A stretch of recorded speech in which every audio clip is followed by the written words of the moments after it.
बिस्मिल्लाहिर्रहमानिर्रहीम। अस्सलाम वालेकुम। उम्मीद है आप सब खैरियत से होंगे। अल्लाह ताला हम सबको अपने हिफ्ज़-ओ-अमान में रखे, आमीन। एक्सरसाइज 1.2 का क्वेश्चन नंबर 1 हमने सॉल्व कर लिया था। अब क्वेश्चन नंबर 2 है, right additive inverse of each complex number. इसका जो पहला जुज़ है वो है 3 + 2 अयोटा। सेकंड क्वेश्चन जुज़ है इसका 4 - 3 अयोटा। थर्ड है 5 - 7 अयोटा। और फोर्थ है इसका -2/3 + 4 5/4 अयोटा। इसको सॉल्व करेंगे। 3 + 2 अयोटा को लिखेंगे, इसको जी के इक्वल सपोज कर लेंगे, यानी यहाँ लेट लिखेंगे। उसके बाद जो है वो एडिटिव इन्वर्स लेने के लिए, इन्वर्स जब हम इसका लेंगे तो उसके लिए हमें इसके साइन को चेंज करना पड़ता है। ठीक है, इसमें हम क्या करेंगे, 3 के साथ माइनस का साइन आ जाएगा। ठीक है, और साथ ही जो है वो इस प्लस की जगह माइनस का साइन, यानी 2 अयोटा के साथ भी माइनस का साइन आ जाएगा। दूसरा जुज़ जो है वो इसका वो है 4 - 3 अयोटा। जब इसको सॉल्व करेंगे एडिटिव इन्वर्स लेने के लिए, अब मैं एडिटिव इन्वर्स के जो है वो शॉर्ट फॉर्म लिख रही हूँ AI। इसके लिए हम क्या करेंगे कि 4 के साथ भी प्लस है यहाँ पे, तो हम -4 लगा देंगे और माइनस यहाँ पे +3 अयोटा आ जाएगा। ये भी हो गया। क्वेश्चन चूज़ नंबर 3 इसका है 5 - 7 अयोटा। इसमें भी इसी तरह से हम करेंगे। एडिटिव इन्वर्स लेने के लिए 5 के साथ माइनस लगाएंगे और यहाँ माइनस है, यहाँ +7 अयोटा लग जाएगा। अब इसका 4 जूज़ नंबर करेंगे, वो है -2/3 + 5/4 अयोटा। ठीक है, इसके लिए हम क्या करेंगे, इसको एडिटिव इन्वर्स लेने के लिए हम यहाँ पे प्लस का साइन लगा देंगे। 2/3 यहाँ प्लस की जगह माइनस का साइन आ जाएगा। 5/4 अयोटा। तो एडिटिव इन्वर्स लेने के लिए हम इसी तरह से करते हैं। इसके लिए अगर आप लोगों के, जैसे मैं बताती होती हूँ कि कोई भी चीज़ इस तरह से नहीं है कि बुक में ना दी हो या खुद से की हो, ऐसा नहीं होता। ये एडिटिव इन्वर्स की डेफिनेशन है। फॉर एवरी कम्प्लेक्स नंबर, कोई भी कम्प्लेक्स नंबर जिसको हमने सपोज कर लिया, लेट कर लिया है कि जी है, ठीक है, there exist complex number -z, तो उसका लाजमी एडिटिव इन्वर्स जो होता है माइनस में उसका लाजमी आता है। सच डैट, जैसे z + -z = -z + z = 0।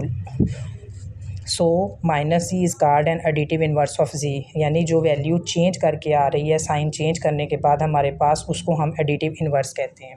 ये इसकी डेफिनेशन का भी आप निशान लगा लें। नेक्स्ट क्वेश्चन हमारे पास है, find the multiplicative inverse of each complex number. ठीक है, पहला जुज़ है उसका 4 + 5 अयोटा। सेकंड जुज़ है उसका 6 + 2 अयोटा। थर्ड जुज़ है उसका 7 - 3 अयोटा। और चौथा जुज़ है उसका है √5 - 4 अयोटा। ठीक है, ये हमारे पास जो है ये, अब हमने मल्टीप्लिकेटिव इन्वर्स फाइंड आउट करने हैं। मल्टीप्लिकेटिव इन्वर्स फाइंड आउट करने के लिए पहले हम इसका मेथड समझ लेंगे। मेथड है the multiplicative inverse for any non zero complex number. सबसे पहले कम्प्लेक्स नंबर ऐसा होना चाहिए जो ज़ीरो ना हो।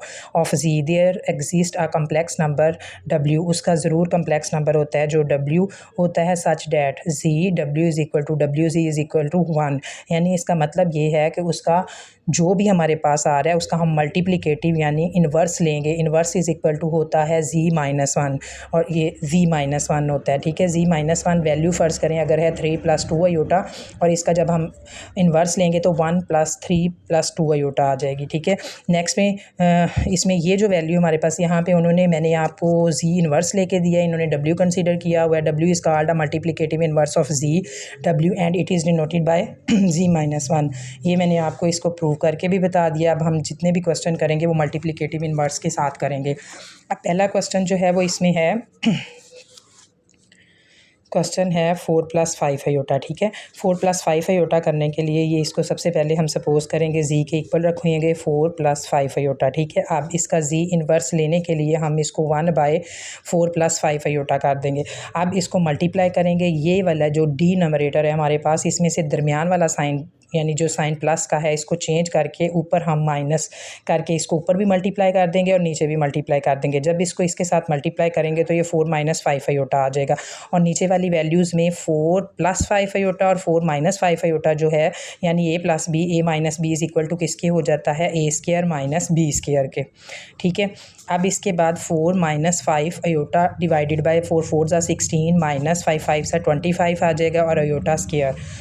अब 4 - 5 अयोटा डिवाइडेड बाय ये 16 है, -25 है। अयोटा स्क्वायर आप जानते हैं किसके इक्वल होता है, -1 के। इसको एज इट इज़ रहने देंगे। 4 - 5 अयोटा आएगा, 16 है, माइनस माइनस प्लस हो जाएगा, ये 25 प्लस में आ जाएगा हमारे पास। अब 4 - 5 अयोटा डिवाइडेड बाय 16 + 25 जो है वो 41 हो जाएगा, इज़ इक्वल टू हम 4/41 लिख देंगे और -5/41 और यहाँ आयोटा आ जाएगा। ये इस वजह से इसी तरह से लिखा जाएगा क्योंकि अब इसमें कटिंग नहीं हो रही, लिहाजा ये इसका आंसर आ जाएगा। आप लोगों ने कुछ बातें नोट की होंगी कि मैंने कभी ऐसा नहीं देखा, जैसे यूट्यूब या इंस्टाग्राम या व्हाट्सएप पे ख़ुद को शो करने के लिए, बहुत अच्छी तरह से प्रेजेंटेशन देने के लिए हर एक चीज़ को बहुत ज़्यादा हाईलाइट करके किया जाता है। ऐसा कुछ नहीं है, सिंपल फ़ोन है मेरे पास, मुझे कोई फ़र्क नहीं पड़ता। मेरी यहाँ पेंसिल में यूज़ कर रही थी, वो ख़त्म हो गई, नेक्स्ट मैंने स्टार्ट की, मैं एक साइड पे इधर क्वेश्चन किया, इधर कर रही हूँ, तो मे बी ये बुरा लगे, ऐसा कुछ नहीं है। मैं जिस तरह से अपने स्कूल अकेडमी में बच्चों को गाइड करती हूँ, सेम इसी तरह से मैं चाहती हूँ कि अपने यूट्यूब पे जो मुझसे कुछ समझते हैं, कुछ स्टूडेंट हैं मेरे, तो वो उनको सेम वैसे ही समझ आए जैसे वो आम किसी के पास बैठे समझ रहे हैं। तो मेन जो मोटिव है इसके पीछे वो ये सिर्फ़ ये है कि बच्चों को समझ आना है, बहुत ज़रूरी है। उसमें ऐसा कुछ नहीं है कि आप जो है वो प्रेजेंटेशन कैसी दे रहे हैं। मुझे लगता है कि जैसा मैं करवा रही हूँ बच्चों को समझ आ रही है और मुझे उम्मीद है कि आप लोगों को बहुत अच्छे से समझ आएगी। अब हम अगले क्वेश्चन की तरफ चलते हैं, ठीक है। क्वेश्चन नंबर जो हमारे पास है सेकंड, वो है 6 + 2 आयोटा। क्वेश्चन नंबर 3 का सेकंड जूस जो है वो हमारे पास ये है, ठीक है। सेम इसको जी के इक्वल रखेंगे सबसे पहले, फिर उसके बाद हम क्या करेंगे, जी इन्वर्स लेने के लिए 1/6 + 2 आयोटा करेंगे और मल्टीप्लाई साथ ही से कर देंगे, दरमियान वाला साइन चेंज करके, ठीक है। आप सिर्फ जो मैं बता रही होती हैं और जो कर रही होती हैं उसको अच्छे से नोट कर लें तो आपको बहुत अच्छे से इसकी समझ आ सकती है। 6 - 2 आयोटा करेंगे divided by a + b, a - b is equal to हो जाएगा a² - b स्क्वायर। ये बार बार बताने की ज़रूरत नहीं है, एक बार मैंने आप लोगों को ये बात क्लियर कर दी हुई है। फार्मूलाज आपको आते हैं, 6 6 36 आ जाएगा, -2 2 4 आ जाएगा और आयोटा का स्क्वायर हो जाएगा। अब इसके बाद हम क्या करेंगे, 6 - 2 आयोटा डिवाइडेड बाय 36 है, -4 आयोटा की जगह -1 आ जाएगा। 6 - 2 आयोटा डिवाइडेड बाय 36 और 4 1 ज़ा 4 और माइनस माइनस जो है वो प्लस हो जाएगा। अब इसकी नेक्स्ट वैल्यू जो है वो 6 - 2 आयोटा है डिवाइडेड बाय 36 और 4 हमारे पास 40 आ जाएगा, ठीक है।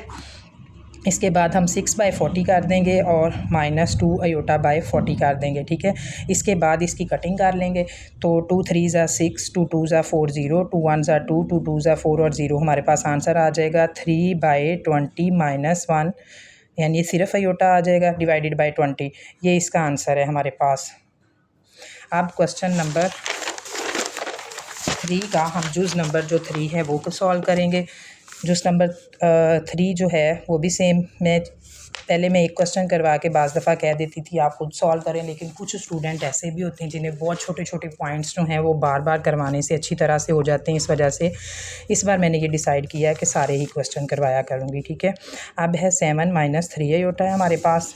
हम इसे सॉल्व करने के लिए पहले जी के इक्वल इसको लेंगे, तो ये आ गया हमारे पास। अब मल्टीप्लिकेटिव इसका लेने के लिए हम इसको डिवाइड करके लिख देंगे, -3 आयोटा मल्टीप्लाई करेंगे 7, दरमियान वाला साइन चेंज करके 3 आयोटा डिवाइडेड बाय 7 + 3 आयोटा आ जाएगा। अब 7 + 3 आयोटा को 1 से मल्टीप्लाई करेंगे तो आ जाएगा ये, और नीचे जो है वो हमारे पास 7 का स्क्वायर -3 आयोटा स्क्वायर आ जाएगा, ठीक है। सेम ऐसे ही रहेगा, ऊपर वाली वैल्यू 7 7 ज़ा 49 हो जाएगा, -3 3 ज़ा 9 iota square. 7 + 3 iota divided by 49 -9 iota की जगह -1 का वैल्यू आ जाएगी। 7 + 3 आयोटा एज इट इज़ रहेगा, 49 लगा देंगे, -+9 हो जाएगा। तो इन दोनों वैल्यूज़ को हम प्लस कर देंगे जो 58 हो जाएगी। अब इनको सेपरेट लिखेंगे, 7/58 + 3/58।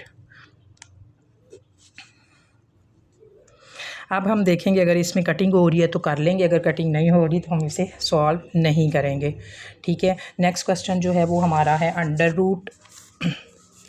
√5, यानी ये जुज़ नंबर 4 है हमारे पास। √5 - 4 आयोटा। √5 सबसे पहले हम इसको जी के इक्वल कंसीडर करेंगे, फिर 1/z इज़ इक्वल टू इसको √5 1/z करने के लिए हम यहाँ मिस्टेक हो गई, मैं दोबारा करती हूँ। 1/z is equal to 1/√5 - 4 iota. Multiply by √5 plus 4 iota, यानी नीचे वाला साइन चेंज करके हम इधर भी मल्टीप्लाई करेंगे और नीचे भी मल्टीप्लाई कर देंगे √5 प्लस 4 आयोटा। वैल्यूज़ को जब ये इससे मल्टीप्लाई होगा तो √5 प्लस 4 आयोटा आ जाएगी, और जब ये दोनों आपस में मल्टीप्लाई होंगे तो ये आ जाएगी हमारे पास a² माइनस b²। ठीक है, अब √5 प्लस 4 आयोटा ये इसके साथ कटिंग हो जाएगा तो हमारे पास सिर्फ 5 बच जाएगा, और इधर 4 और आयोटा स्क्वायर की जगह -1 आ जाएगा। अब जो वैल्यू है हमारे पास √5 प्लस 4 आयोटा और नीचे जो है वो 5 और माइनस माइनस प्लस 4 हो जाएगी। √5 एज इट इज़ रहेगा, ऊपर वाला प्लस 4 आयोटा वो भी, और नीचे वाली जो वैल्यू है वो 4 और 5 9 हो जाएगा। अब इसको सेपरेट सेपरेट करके लिखेंगे तो √5 by 9 plus 4 iota divided by 9। तो ये क्वेश्चन का आंसर हमारे पास आ जाएगा। ठीक है, मुझे उम्मीद है कि आप लोगों को बहुत अच्छे तरीके से 2 पॉइंट मैंने आज आपको करवाए हैं, additive inverse and multiplicative inverse, दोनों की अच्छे से समझ भी आ गई होगी। मैंने एडिटिव इन्वर्स की डेफिनेशन भी करवा दी है, मल्टीप्लिकेटिव इन्वर्स की डेफिनेशन भी करवा दी है। इंशाल्लाह पेपर में आप लोगों को या एडिटिव या मल्टीप्लिकेटिव इन्वर्स ज़रूर आएगा। अगर किसी पॉइंट की समझ ना आए तो आप प्लीज़ मुझे मैसेज करके पूछ सकते हैं। दुआओं में याद रखा करें। अल्लाह हाफिज़।